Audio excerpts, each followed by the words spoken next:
In this episode of Testimony, a Musician Story presented by Sound Seekers, I talked to rapper Wolf. This is my first conversation with him.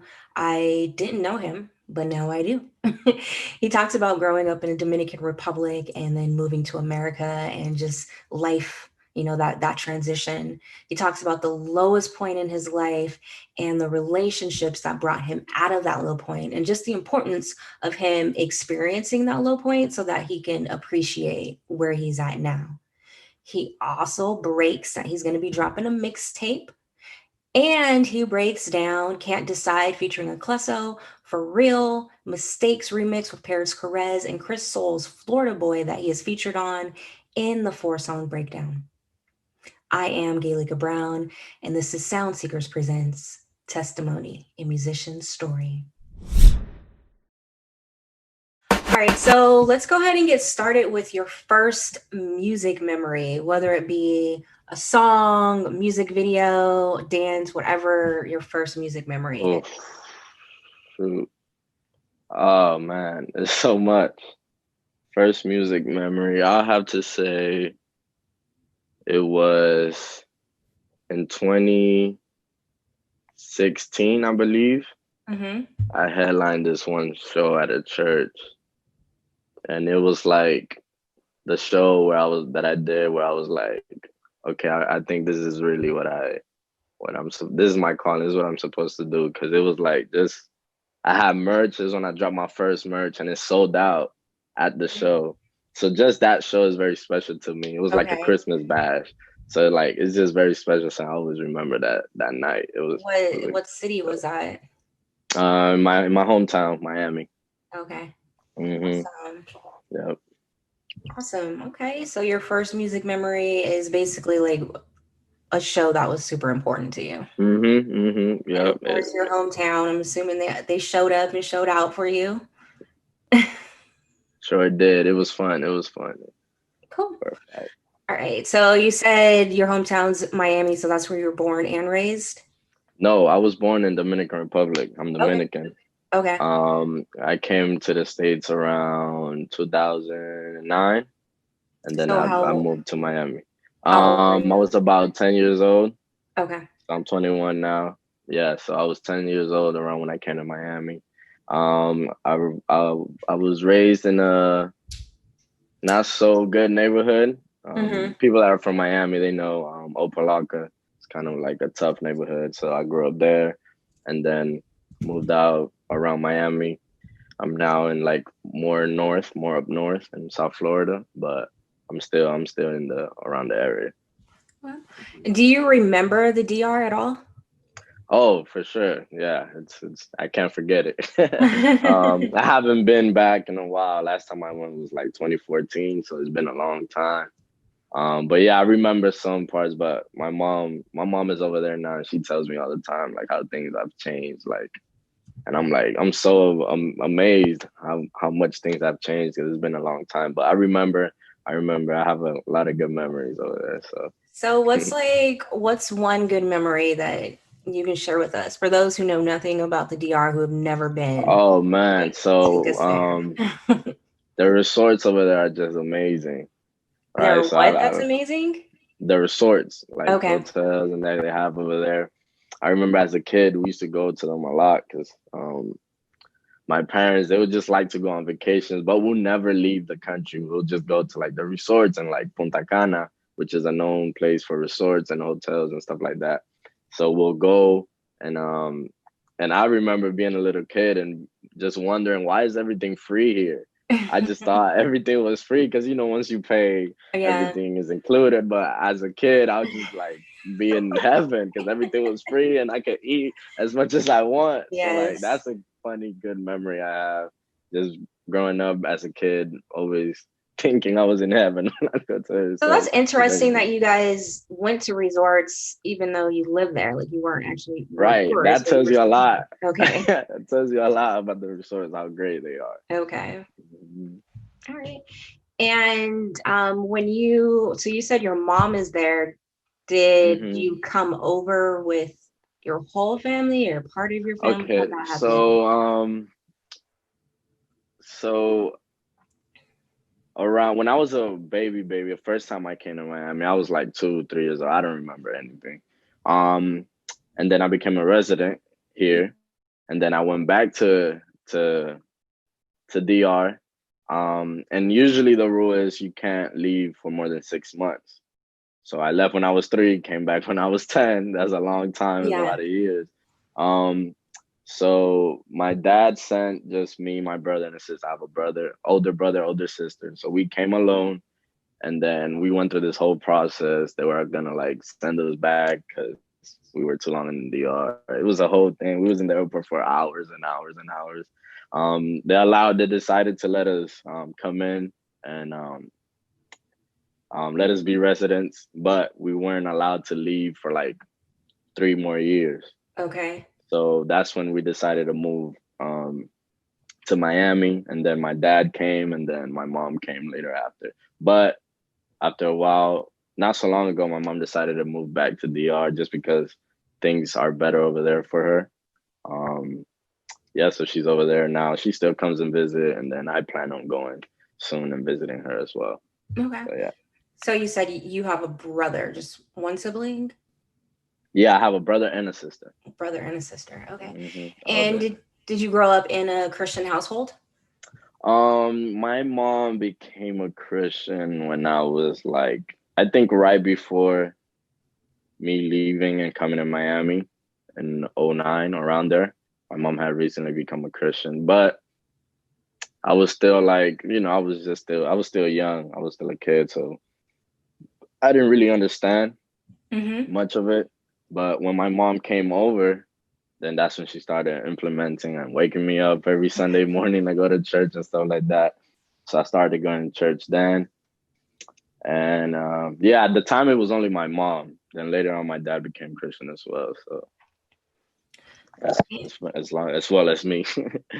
So what, like around the same time your father gave his life to Christ, you did too? uh, I think it was me first. I was very young still. I was probably like 12 or 13 Mm-hmm. because my parents put me in a private Christian school. It's weird because the private Christian school is in the neighborhood, is like in the bad neighborhood that I grew up in. It's Okay. very small. I ended up graduating in that school. It's a K through 12 school. I ended up graduating there. My graduating class was like 10 people. This tells you Oh how my gosh. small That this is school. It super was small. yes, it's hella small. So I remember when I came, I was in a public school, Opa Elementary. Um, I was in that school, and when I came, I didn't know English like that yet. So Mm-hmm. I wanted to go to school with all my cousins. All my Mm-hmm. cousins were in this private Christian school. After I made friends in the public school, I wanted to go where they were gonna go, to the middle school. And then I remember crying, telling my parents, "No, I don't want to go to the private school. No, I'm gonna go to that private school." But it turned out that private school changed my life, and I'm where I am today because of that. I just had so many mentors and leadership being that taught me and kept me away from doing certain things. Okay. And so Mhm. that's where you say, was it while you were there that you gave your life to Christ? Yeah, for sure. So I don't know if you're familiar with like Christian schools and stuff like that, but they have like chapel days. Mm-hmm. So yeah, so it was in a chapel day. I remember I was just like I was about 12 to 13, and I remember just being in the altar, just crying. And then that's where, as a kid, is it? And then after that, I had a lot of high school moments where it was down, but that's when I gave my life to Christ for the first time. Oh, do you Mhm. recall if there was a message or something that got you there or what? No, I just remember the one of the guy that was preaching. Um, he was just talking about. Oh, I'm trying to. It was something about he was giving a story about a kid that he knew, and a story that the kid friend had passed away, and the kid was Christian and his friend wasn't, and he never told his friend about God, and Mm, that how he had to live with that. It was a message around there. Then I just remember being touched, like, yo, like life is short, and I was just like in tears. I don't know, it just Yeah. hit me. All right. So, So mhm. that was 12, and then you say you go to high school and And then high school happens. So, a lot of, just bad influences and stuff like that. But my parents raised me pretty good, so I always knew what was good and bad. I've seen a lot of things, but it was just something in me. I mean, definitely the Holy Spirit. I was just never into those kind of yeah. things. I was always around them, but I was never a part of it. So Um, because you went to a high school of 10. So I'm not so was the bad influences around you, were that in your environment outside of the school, or was it the 9 other people you went to for school sure, with? nah, for sure. Outside of school and where I was hanging or where I was being when I was done with school, the people I was being around with, right? I mean, Got a it. few from school, but Mm-hmm. not much. It's just the neighborhood. It wasn't a good neighborhood, so the people around and people, my friends from elementary school that I remained friends Yeah. with them throughout high school and everything is just bad influence and stuff like that. But you know, God is great. Okay. And how does God's presence look like in your life personally, outside the music, just personally? Oh man, it's amazing. Like right when I got out of high school, it was a lot of stuff going on for me. I had a lot of stuff going on with music and then the career that I wanted to do aside from music. And I found myself away from God for a long period of time when I got out Mm. of high school because I started to focus more on things that I had to do and stuff like that. Um, I ended up changing. I go to a different church now because I was still going to the school that I went to was also a church. Mm-hmm. So I used to serve there. I used to be in the worship team, all that good Mm-hmm. stuff.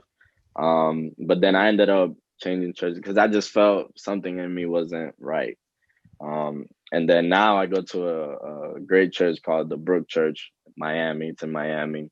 Amazing, led by Pastor Mucci, and they're just amazing. Like I love Pastor Mucci so much because every Sunday I just feel new again. So Yeah. I feel like right now, I'm at my best right now when it comes to like my Christianity and my faith. I feel like it's the best right now. That's awesome. I mean, having a good church home community, especially a pastor that's feeding into you, Hmm. that's important. Yes, That's yes. something major right there. Hmm. All right. So we're going to switch up and go to our hot topic. So what's trending on Twitter? And right now in the What? entertainment section, Tory Lanez is trending. Oh man, Tory. Have you kept up with Tory Lanez and the Megan Stallion I story at all? I've kept up a little bit. Um, it's a little confusing everything that's going on because I mean, anything in the mainstream, you just never really know the truth. Yeah. But I mean, prayers up to Megan. I know she's been doing fine, but that's something scary to go through. Um, Yeah. it's Well, just it's go ahead, go ahead. I was just going to tell you the latest headline is that Tory Lanez is charged with felony assault in the Megan Thee Stallion shooting. And if convicted, he faces up to 22 years and 8 months in prison. Whew, Yeah. man, that's just when I first saw the news, I was like, "There's no way!" Like I was like, "Tory shot Megan Thee Stallion, like in what right mind?" Yeah. But again, like we don't know these people, we don't know their heart. You know what I'm saying? So it's like I love Tori as an artist. I love Mhm. Megan as an artist. They're great artists, but personally, I don't know none of them. Yeah. So I just hope they stay safe and hope let's see what happens. Hope the truth comes out. See what happens. But Yeah. Well, Tori. my my question to you is more about like the way that he handled the situation. Right. So now yeah, that's what makes it so more like, that's why the mainstream is so, what's the word I'm looking for? Kind of toxic. Yeah. Because this happens, he doesn't say anything for a long time because it's a very serious topic, right? There's a very Hmm. serious situation. And then he decide to drop a project to talk about Yeah. it. Yeah. So one, I'm like, okay, maybe because you're an artist and that's the way you can express yourself. But I'm like, two, maybe you could have found a better way of doing this, right? Which he could have, Yeah. and could have avoided him so much problems. But again, we don't know these. I don't know them personally. I don't know why he chose to do that. I don't know his intentions behind that. I heard it was probably like it was the anniversary of his mom passing away, but Mm, I don't know. yeah. Nothing makes sense to me that's going on. So I looked into it and then I was like, it's not my business. So I just, you know, Yeah. No, I feel you. Like, we'll never know exactly what happened, but I think exactly. that he definitely could have handled it better. For sure, Like, 100%, a hundred don't be percent, he could silent and have. then make an album about Yeah, it. Like, exactly, 100%, he could have. Yeah, I thought when he announced something at 9 p.m., I was like, oh, he's gonna go on live and talk about it, and then it was a and then I thought it was a song, and then I found out it was a whole album. I was just like, what? yeah, no, I'm cool. I I don't didn't know. listen It to was, that. I'm yeah, cool. nah, it was, All right. yeah, So let's move forward into music and how you got your music start. my music start. So, during high school, well, I grew up playing baseball. That was my dream, to become a Okay. baseball player. Yeah, so I grew up playing baseball. Um, I have to ask what. and okay, so I played most. I would be switched around, but my favorite was shortstop. Was Okay. my favorite position to play. Yeah, 2016 or 15, ending of 2015, which in 2015 I started my organization label, whatever people want to call it, Undefined Entertainment. Okay. I started that. Towards the ending of that year, was it? No, it was the ending of after my 2016 baseball season. I started to do music more, and I started to actually try and put out records. And I was like asking my dad for money to like so I could get it mixed because at the time I didn't know none of that stuff. Um, and then I was asking my dad money for that, and I was asking him money for baseball stuff. So my dad was like, "Man, you got to choose." So it was a tough like 3 weeks for me coming up with the decision, but I ended up quitting baseball that year. I didn't play my senior year, and then I started doing music full time. So I believe the day I said no to baseball was like the start of my music career for me because it was So, like a big I mean, that is major, especially you're saying that yeah you started your undefined entertainment in high school while playing. yeah yeah yeah. So I don't know. I just undefined, it means the world to me. I was like 16 years old and God just put into my heart this vision for undefined, and I was just like, I was too young to understand it, but I never said no. I just went with it, Mhm. and now I'm seeing the fruits of it. Like now I'm just like understanding what God was telling me back then, which is amazing. But yeah, I was in high school and I started Undefined Entertainment, and then it was a whole different group than it is now, and the people that's involved, because things happen. But Yeah. I'm glad of that. I feel like that whole thing that was going on with Undefined built character, taught me how to be a leader, so much that my junior year in high school was a lot. I'm sure. Yeah. playing baseball and running and And at the same time as I was playing baseball, I was playing basketball and football. So I was playing sports all year round. wow. Yeah, yeah, yeah. So let's talk about undefined entertainment and what it does, how it serves. So I started on the Fine Entertainment in 2015. Give you some background. I started doing a few shows. That's when I did that show. That meant a lot. But then there's this other show that we did last year, 2019, called Summer in the City. That show was the first undefined show. Okay. That was the first show we've ever put together, and it was crazy. That was my first actual like headline where I did my own venue. It was no other church. It was just all undefined and Wolf, and it went amazing. It was great. The amount of people that even showed up, I was like, I had like 2 songs out at the time. I mean, I still don't have a lot of songs out, but to me at the time, like I was telling myself, I'm a nobody. How can I do this? And Mm-hmm. God was just telling me otherwise, you know. But undefined, basically what we do is everything. I try to do a little bit of everything. I'm building undefined to be a record label in the Okay. future. That's what I wanted to be. But we're also doing music videos. Um, we have a lot of photographers, videographers. We have producers. We actually shot. I mean, I'm part of the video as well. We actually shot a music video for Chris Soul, Florida Boy. That was Okay. directed and edited by Undefined Entertainment. And then we just wanted to keep serving the community. I want to start doing music videos for up and coming artists with great quality at a low rate, just to because I know what it's like to be there. So I want to be undefined to be able to help those artists that are coming up and they don't know exactly how to deal with things and stuff like that.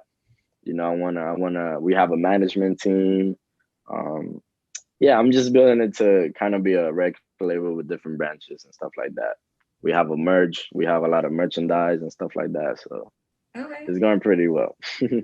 So you build this entertainment company, you decide to quit baseball, you focus solely on music, and um, was there like a moment where you felt like I don't know, want to say the term like big break or anything, but Oh, for sure, for sure. Last year it was that show, 2019, August 2nd.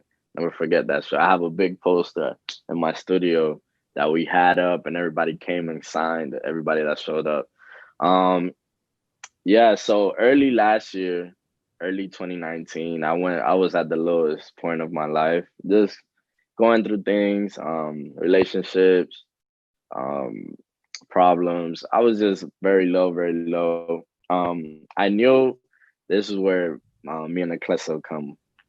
I met Aklesso around 20, I want to say 2016, 2017. We've met and we always used to talk, but we were never on like a close friendship thing like that. But we knew each other and we would keep up with acts through text. Oh, how you doing? How you been? And then he had finished school and he came back. He moved back from Virginia back to Miami, and all his friends were up there. So he didn't have nobody. And then I was like, going through it. I didn't have nobody. And then we met up again. And then, he kind of like he kind of was like that rock for me, like bring me back to God stuff. Cause I was kind of like, my faith wasn't there.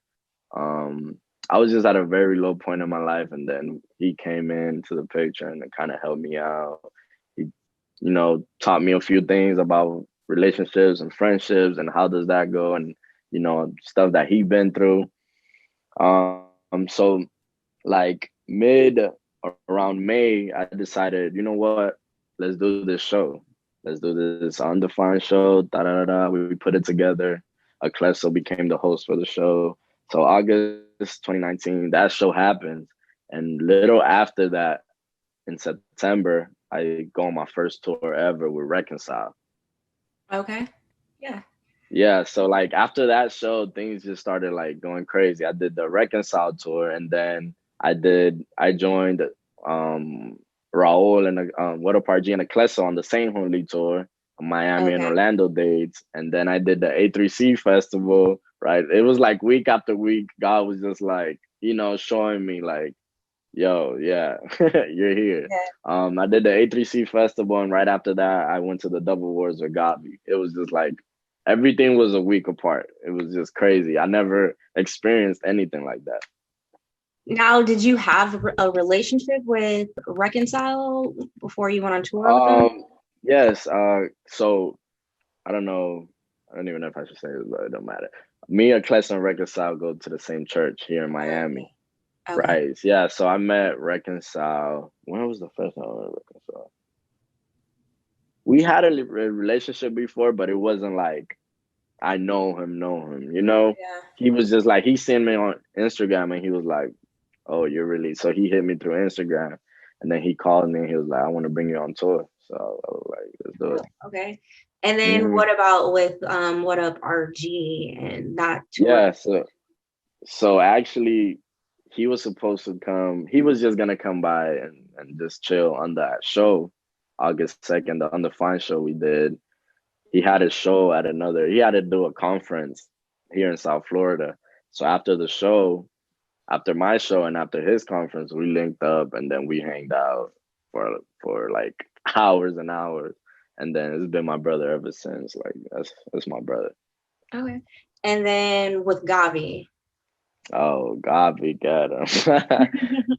Gabi. Oh man. I remember Klesso was working on his song Wody. The day I met Gavi was the day we created Wody, a Oh, Klesso song Wody. Yeah. okay. So I remember Aklesso hitting me up at 11 o'clock at night. He's like, "Yo, I'm in the studio, but I'm like, I'm feeling down. I need you guys to come through." He hit us up in a group chat. I was like, "Bro, I'll work at 6 in the morning tomorrow. I got a 12-hour shift." He's like, "I know, bro, but it's like, I'm like, okay." He was like, "Just come for a few hours." I was like, "Oh man, all right. Keep in mind, this is a 45-minute drive for me." Mm, So I'm like, you know what? I'm gonna just go, right? So I end up going with some of my boys, and we end up going and end up meeting Gavi and stuff like that. And I didn't get back home till like 5 in the morning. you have to be at work at 6. At 6, I ended up going to work at 6 in the morning, and I was at work like this, my eyes red, and they were like, "Yo, do we have to go send you to go get a drug test?" I'm like, "I'm good, I promise." But it was worth it, After that night was one of those legendary nights we usually have in the studio. Whenever Aklesso, Gabi, and whenever we're all together in a room, uh, it's insane. It's legendary. I mean, you hear the song "What" is an amazing song, one of my favorite songs ever. Yeah, we made so many memories. So appreciate it, Casso, for that for that invite. Yeah, that's dope. I mean, I'm just curious how you're, making all these connections and all these moves. And like you said, you have few songs. Like you don't have an album yet. We just have Hmm. singles. So I was wondering the same thing, and Aklesso the other day we were talking, and he told me, he was like, "Bro, I don't know what it is, but it's just whenever you're around people, they just feel like they known you forever."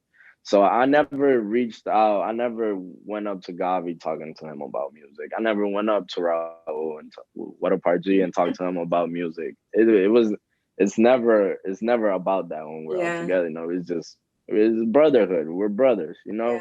And also Parris and all those other guys, John Keith. It's not. We just I'm not the type to come up to you and talk about music. I'm like, man, talk about life. You know what I'm saying? We have so many great conversations, and oh my, Gavi has taught me so much, and just how to be a human and how to stay in your lane Yeah. and keep God first.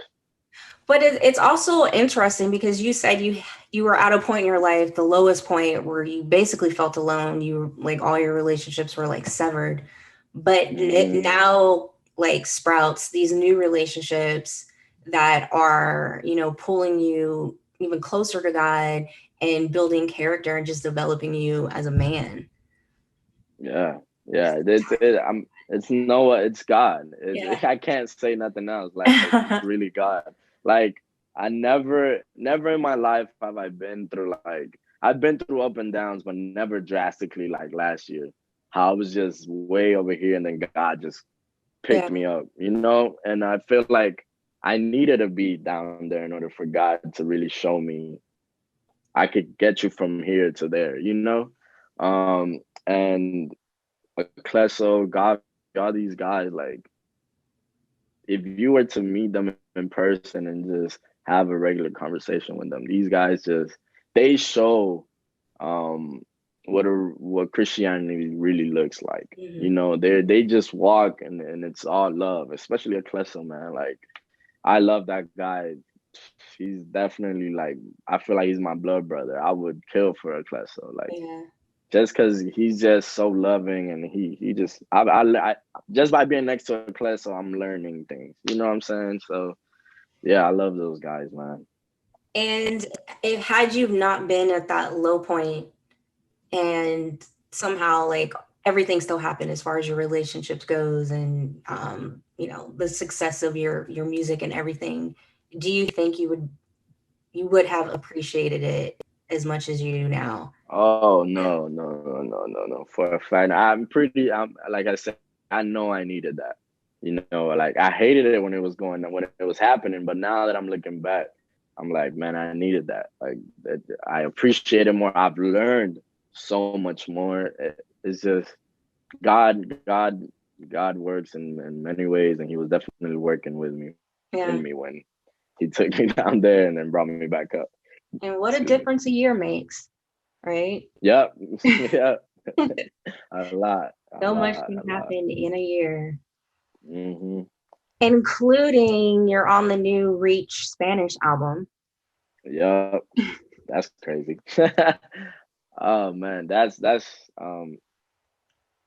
it still don't hit me. I still don't kind of like even thinking about it now, I'm like, man, I remember being a kid and just listening to these artists. Even, gee, sometimes I'm in front of Gavi. I'm like, bro, I used to look up videos about you. We're like friends. You know what I'm saying? Like, I remember being a Spanish Latin kid in the States, listening to anything Reach Records would drop. Just being on looking up any video about Reach Records, anything. And then now being able to be a part of the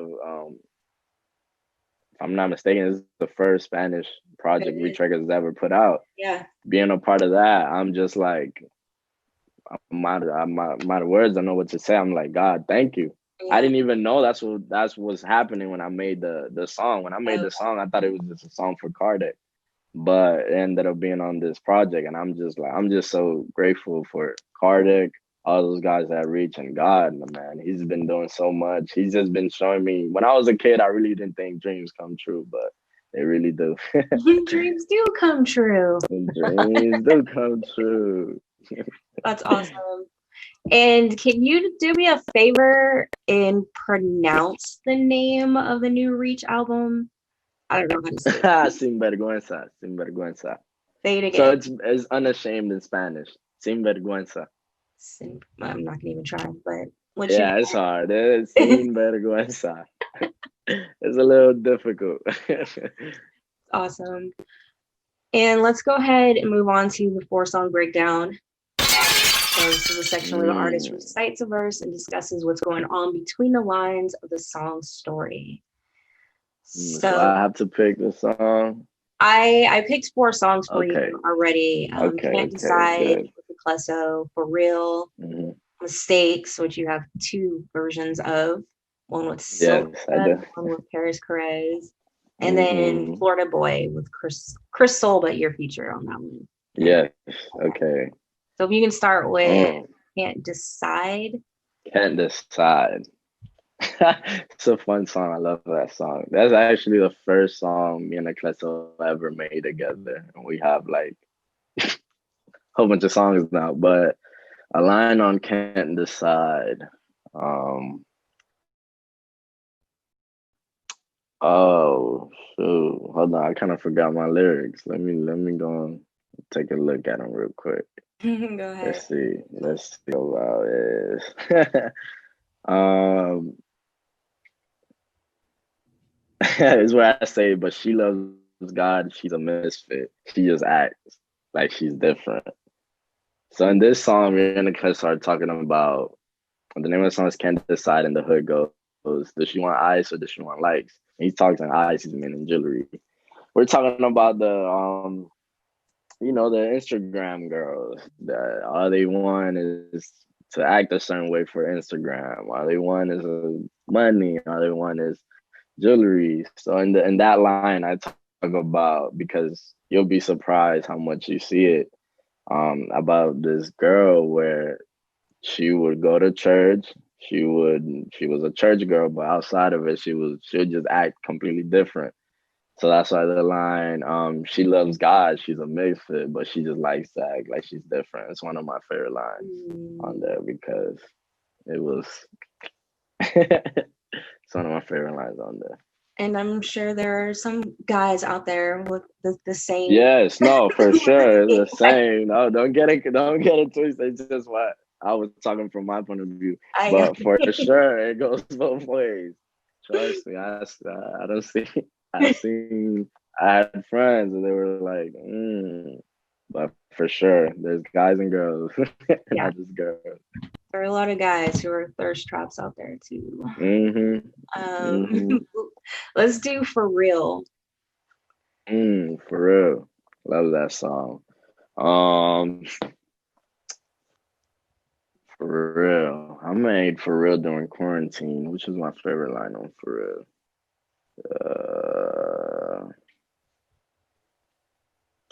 I think the line where I say,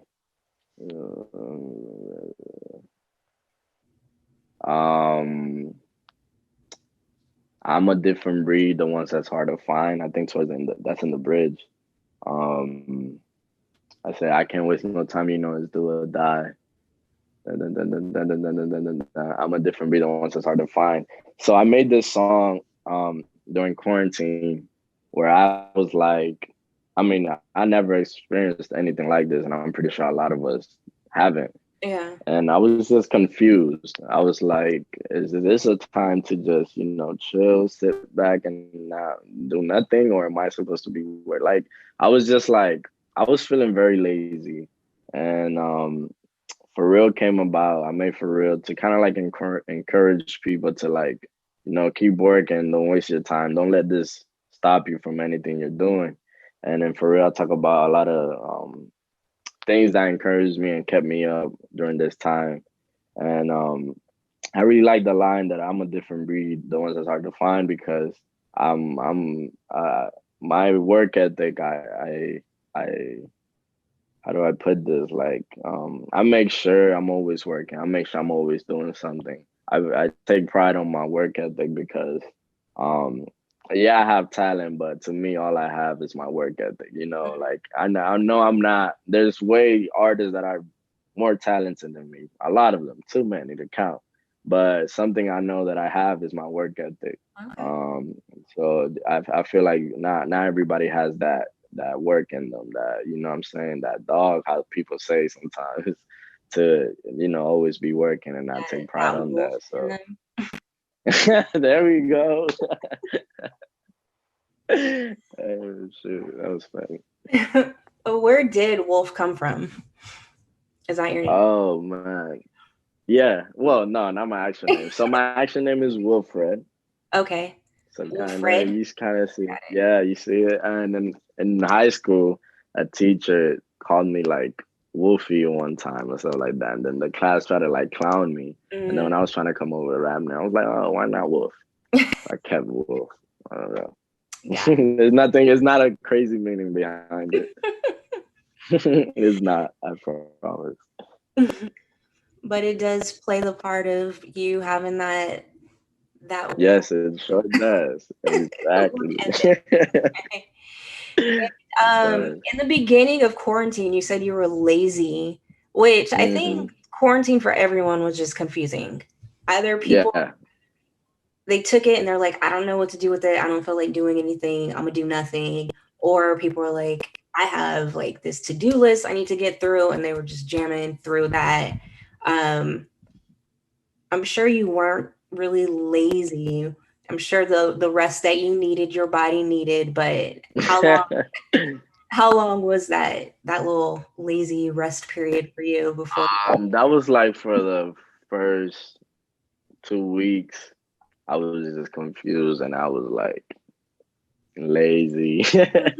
And then it kind of sparked that thing in my boy Da Vinci. Shout out to Da Vinci. Where's Da Vinci? He makes most of my beats. He's part of Undefined as well. Okay. It was just like, um, man, I got this beat for you, bro. I think you'll kill it. Da-da. So we have a little small headquarters where I have my own little small studio, like a room.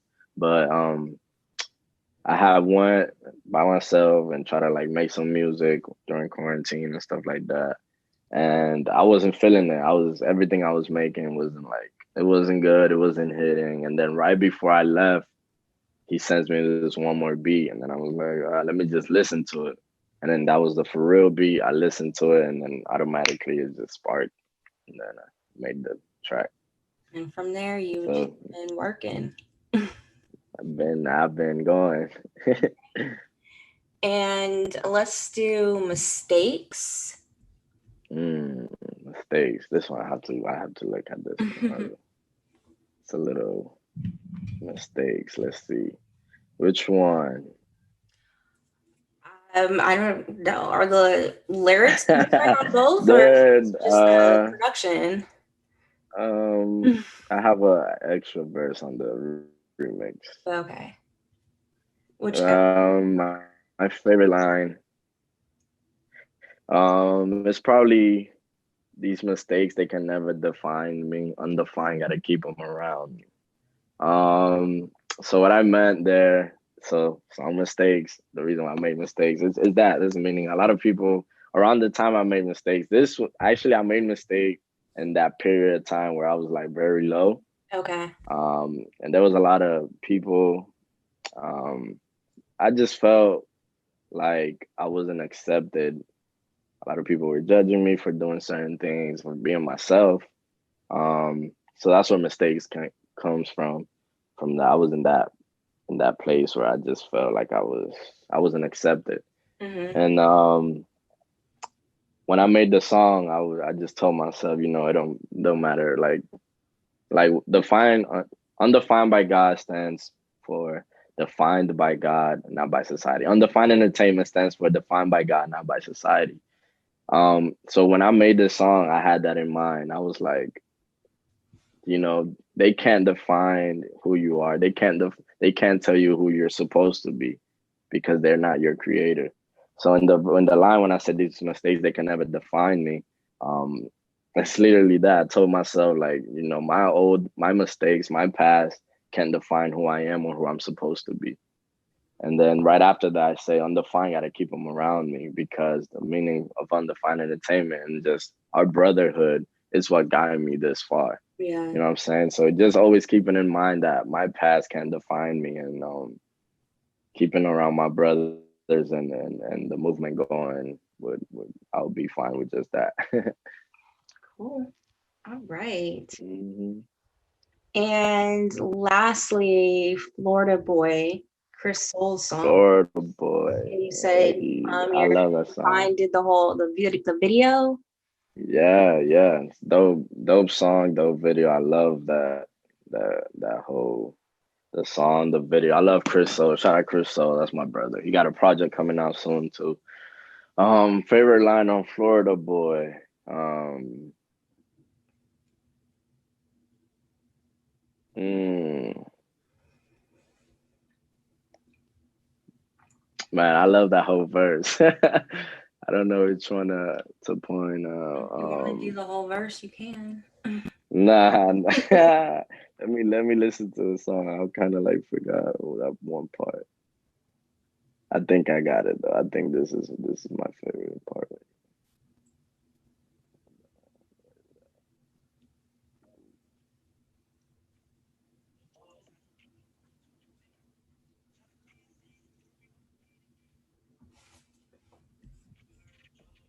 towards the end, I say, I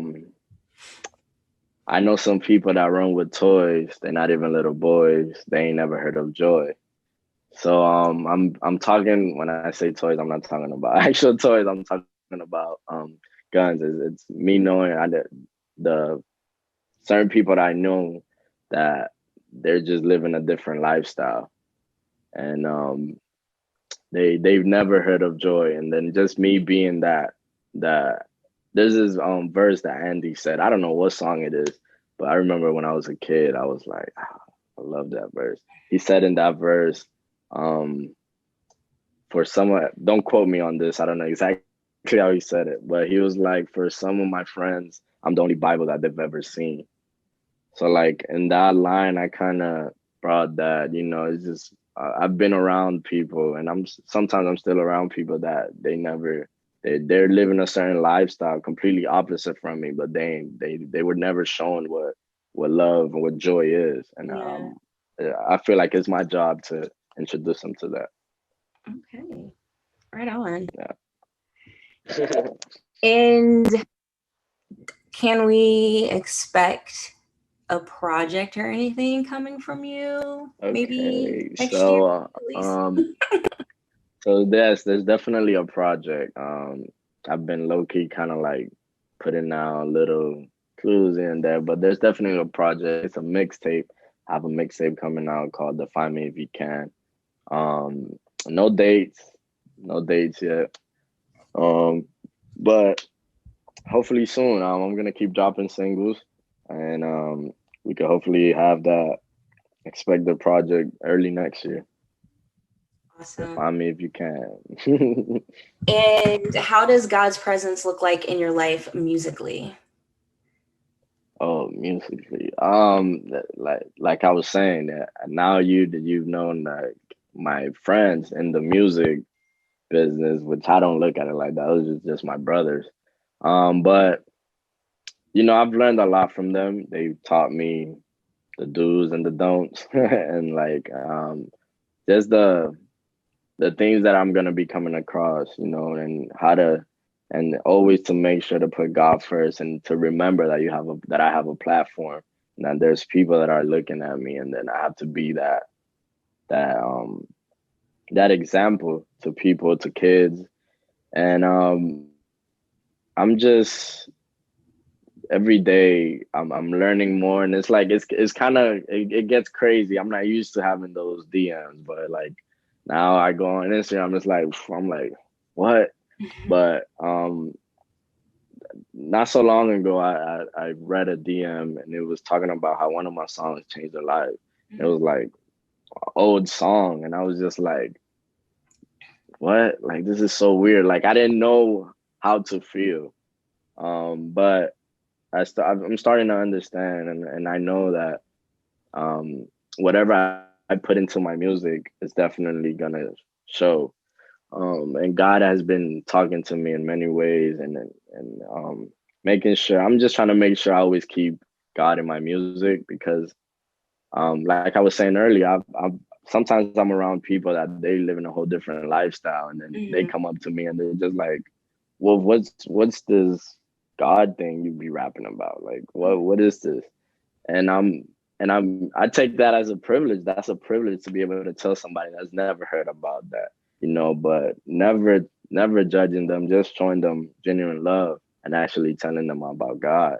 Um, I have a lot of friends now that they never believed in God, and then through my music, not even me talking to them one on one, they was like, "Wolf, I used to listen to," but they were like, one of my friends was like, "Wolf, I listened to your song and I prayed today for the first time," and Wow. that was just like I almost cried, because I was Yeah. just like, man, look how much power music has, And I'm just I'm learning as I go, but I know my music has a purpose, and I know it's gonna change lives. So That's I awesome. I you And now that you've gone through this interview process with me, who would you like to see hmm me interview? mm, man, one of my mm, One of my favorite, I don't know if you guys interview them yet, but one of my favorite persons to talk to as a friend, or if I was an artist and we're talking, I mean, I am, but like we don't talk artist to artist, we're just Yeah. friends. Is Romar Jesse. That guy is so, I don't think people understand I'm how not, smart is Romar Jesse. I'm not familiar with Never, him at all. oh man, what? So Romar Jesse, you should look into Romar Jesse is like now if you can on your phone on Instagram and listen to his music. Okay. To me, he is one of the smartest artists and smartest person I've ever met. He's just so passionate and the way he talks is just you just want to keep listening. Yeah. So for sure, look into Romar Jesse if you can. He's a great artist, great friend of mine. I love that guy to death. He's also friends with the Aklesso. We're all in the same. We're all a little circle, and we all know each other, and we're all friends and brothers. So definitely Romar Jesse. Hey, what's up? Thank you. Thank you for listening to the show. Thank you for watching the show. However, you consume us, thank you. Please subscribe to the show. And if you really enjoy the content, please leave a review. It really does help with the ranking of the show. And if you want to go an extra mile, share the show, share this episode. And for all things testimony, visit testimonystories.com. Until next time, I'm Gilika Brown, the music lover constantly seeking positive music.